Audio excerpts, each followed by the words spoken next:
Sagazes, pra quem não me conhece, meu nome é Lucas e sejam bem-vindos ao Sagaz Nerd.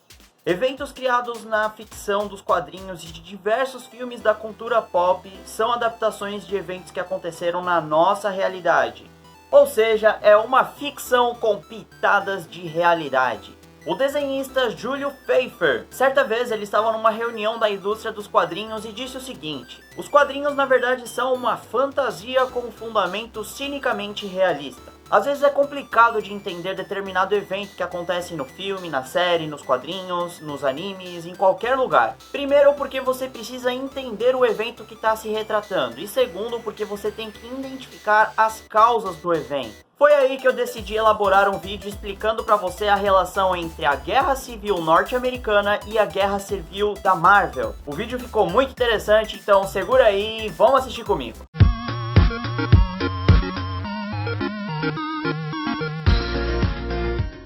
Eu queria agradecer você por estar aqui, por estar nos acompanhando. O canal está crescendo bastante por causa de você. Obrigado pelos likes, pelos compartilhamentos, por todas as dicas, por todos os comentários. Vocês são sensacionais. E eu já queria pedir para você deixar aquele like, se inscrever no canal se ainda não for inscrito e ativar o sininho de notificação. Galera, rumo aos 1000 inscritos e sem mais enrolação, bora pro vídeo. Essa é a luta das nossas vidas. Vamos vencer. Galera, antes de nós entendermos de fato como aconteceu a Guerra Civil norte-americana e a Guerra Civil da Marvel, precisamos entender um pouquinho sobre os dois personagens, Capitão América e o Homem de Ferro. A primeira visão que nós temos que ter sobre esses dois personagens é que eles são opostos. Eles não se misturam, eles são... É heterogêneo ou homogêneo que se diz? Acho que são heterogêneos. O Capitão América ele foi criado como o protótipo ideal do sonho americano. Ele na verdade foi criado para incentivar os combatentes da Segunda Guerra Mundial, para motivar aqueles caras a vencer um vilão que naquela época estava causando um barulho gigantesco, um cara chamado Hitler. Ele foi o personagem exclusivamente criado para combater o nazismo, e ele foi criado com o objetivo de valorizar o patriotismo norte-americano.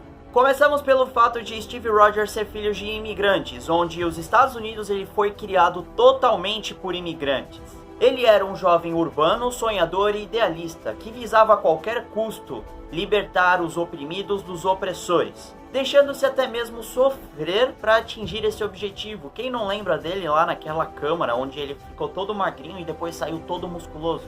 Com o término da Segunda Guerra Mundial, os Estados Unidos ele surgiu como uma superpotência no século XX. E nós sabemos que já foi passado um vídeo, que está aqui no card aqui em cima, vai lá e assiste um pouquinho, que a Rússia, na verdade a União Soviética, ela também saiu como uma superpotência. Ambos países possuíam regimes um pouco diferentes, na verdade totalmente diferentes. Um era o capitalismo desenfreado e o outro era o comunismo opressor. Com o passar do tempo, o Capitão América foi perdendo a sua popularidade, devido ao fato dele ser criado exclusivamente ao combate ao nazismo. E o nazismo até então já tinha sido extinto naquele momento. Se bem que existem uns nazistas de porcaria que fica fazendo um monte de maldade no mundo hoje. Mas enfim, o nazismo naquela época foi extinto. E a Marvel ela começou a pensar e decidiu então criar um novo herói. E esse herói que surgiu para combater o comunismo foi o Homem de Ferro. Os Estados Unidos então acabam de entrar em diversos conflitos. E esses conflitos acabavam gerando diversos negócios a eles. E o Homem de Ferro era a pessoa ideal para surgir nesse cenário. Tony Stark, o Homem de Ferro, ele era um herdeiro de um multimilionário, onde ele vendia armas de guerra. E ele vendia armas de guerra não só para os Estados Unidos, mas para o mundo inteiro. E naquele momento, Tony Stark ele representava uma das características mais desprezíveis do momento. Ele possuía a criatividade expansionista de Thomas Edison, o estilo narcisista de Howard Hughes, o capitalismo implacável dos Rockefeller e a apologia ao complexo industrial militar de Nixon. O cara era uma mistura de tudo isso, cara. Ele era todas essas pessoas concentrado em um único ser. E naquele momento, na cultura pop, isso não era nada bem-vindo.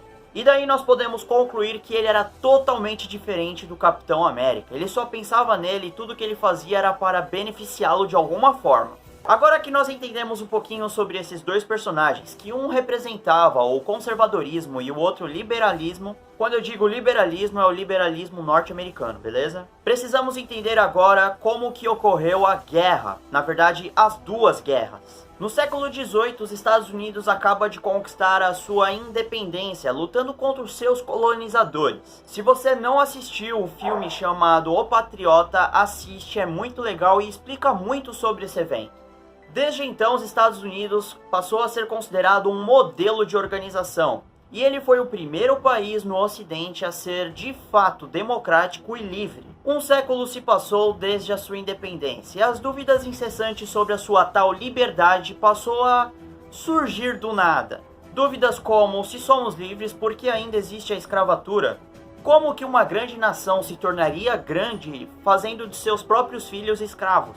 Essa discussão levou muito tempo, até que em 1860 um famoso e heróico presidente chamado Abraham Lincoln tomou a iniciativa de abolir a escravidão. E esse foi o estopim da Guerra Civil. Pessoas que viviam sob o regime conservador da escravatura ficaram muito bravos e acabaram pedindo a separação, se tornando os Estados Confederados. A guerra durou muito tempo e em um ano foi contabilizado mais de 1 milhão de mortos dentro do próprio país. Foi uma destruição intensa e insana, galera. Um país que demorou tanto para se reestruturar, para se destruir, foi assim, num piscar de olhos.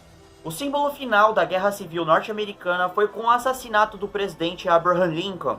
Ele foi assassinado por um simpatizante dos Estados Confederados. E imediatamente Abraham Lincoln se tornou um mito, se tornou um herói. Estátuas foram criadas para ele, poemas foram criados para ele. Ao referir-se sobre o presidente Abraham Lincoln, as pessoas estavam desejando ser como ele era. As pessoas ensinavam os seus filhos de como o presidente Lincoln era. As pessoas ensinavam sobre integridade, sobre a bravura e sobre o modelo perfeito de norte-americano que Abraham Lincoln era. Com o passar do tempo, a democracia foi tomando rumo e o país foi se organizando novamente. Beleza, mas aí a gente já falou tudo sobre a Guerra Civil. O que isso tem a ver com a Guerra Civil da Marvel? É agora que a gente vai entrar e eu te digo que tudo tem a ver. Se você assistiu o filme Vingadores: A Era de Ultron, você vai se lembrar que no final teve uma destruição em massa de uma cidade, na verdade de um país, eu não lembro direito, chamado Sokovia.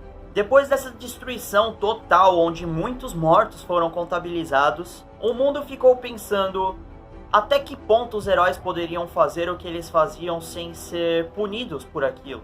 Ou seja, até que ponto os heróis poderiam destruir cidades e sair impunes. Foi aí que a ONU entrou e decidiu fazer um tratado, chamado Tratado de Sokovia. O objetivo era claro e simplesmente regulamentar os heróis. O projeto foi aprovado por 117 países. E agora os grandes líderes das nações estavam com os heróis na mão, e eles que decidiam quando os heróis agiriam ou não.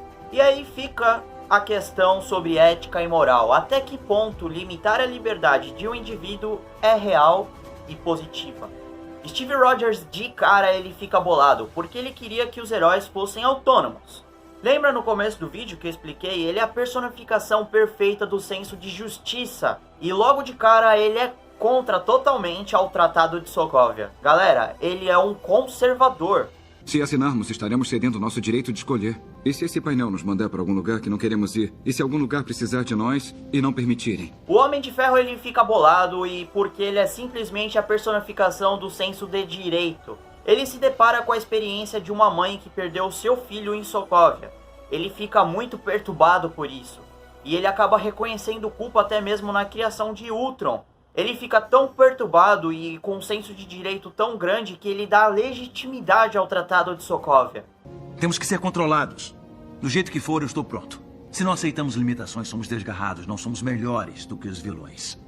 Essa disputa e esse impasse gigantesco entre o Homem de Ferro e o Capitão América gerou uma briga entre os Vingadores. E consequentemente gerou também a divisão do grupo. E mais tarde uma guerra entre heróis contra heróis. E foi basicamente isso que aconteceu na Guerra Civil Norte-Americana. Foi uma disputa interna entre heróis e heróis. O povo que até então lutou com toda a sua alma, deixando sua vida e regando a terra com o seu sangue para tornar-se livre de uma colônia extrativista e parasita. E essa é a comparação que nós fizemos entre a Guerra Civil da Marvel e a Guerra Civil norte-americana. Você curtiu?